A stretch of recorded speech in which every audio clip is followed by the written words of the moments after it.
wash your hands, especially when you took some honey and put it in your mouth. So, and I washed them earlier, but I'll put some stuff on here. And this is Crush+Strain.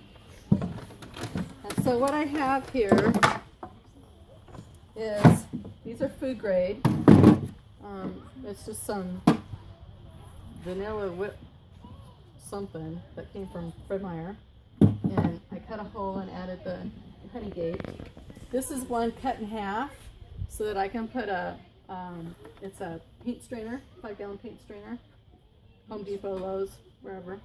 And I do it like this so that it's kind of its own, it doesn't fall in, it holds it so I don't have to have clips and stuff all around it. Okay, you ready?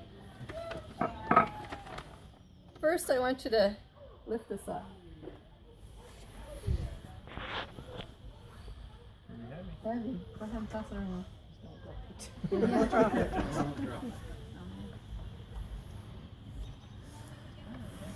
It's heavier than you think. Was this year's?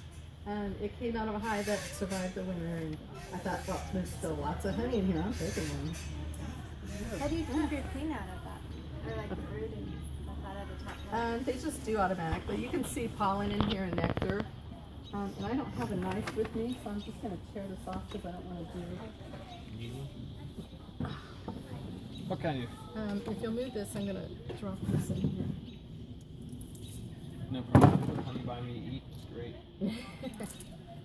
So we don't get a lot of unprocessed honey. We want it to be processed and capped. That's the best. And you don't want a whole lot of pollen in here because it kind of tends to make it a little bitter. So this to me is good, and normally I'd have a knife and be doing this without my hand. But what you do is you take this and you drop it in.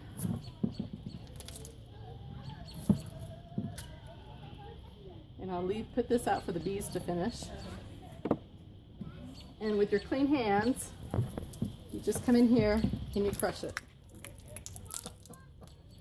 And it's lots of fun. It's very sticky. And this is called Crush+Strain. But now you want to crush all the cells, because if you don't crush the cell, the honey won't release. So you just crush it all like this.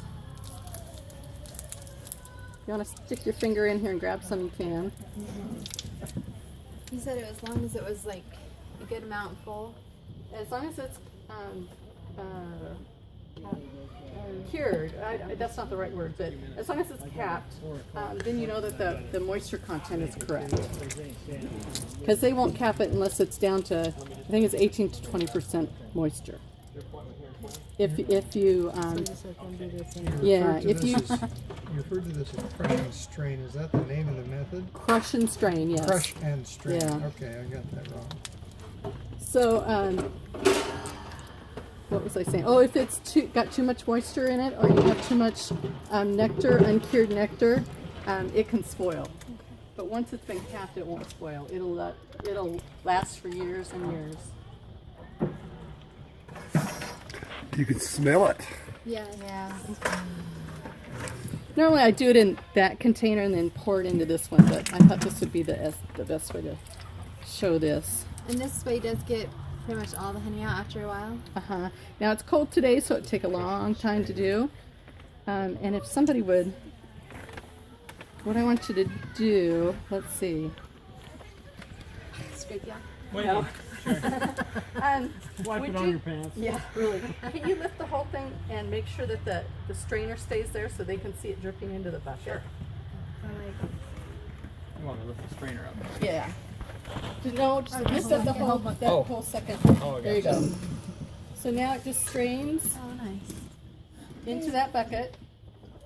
All the bee parts, all the wax and stuff stay on top.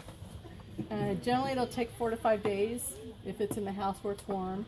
I always put a lid on it so that bugs and cat hair and I was going to ask you if whatever you else. sat and watched it. No, I have too many things to do. And so when it's done, then I can go ahead and put it in jars. Does anybody like some honey?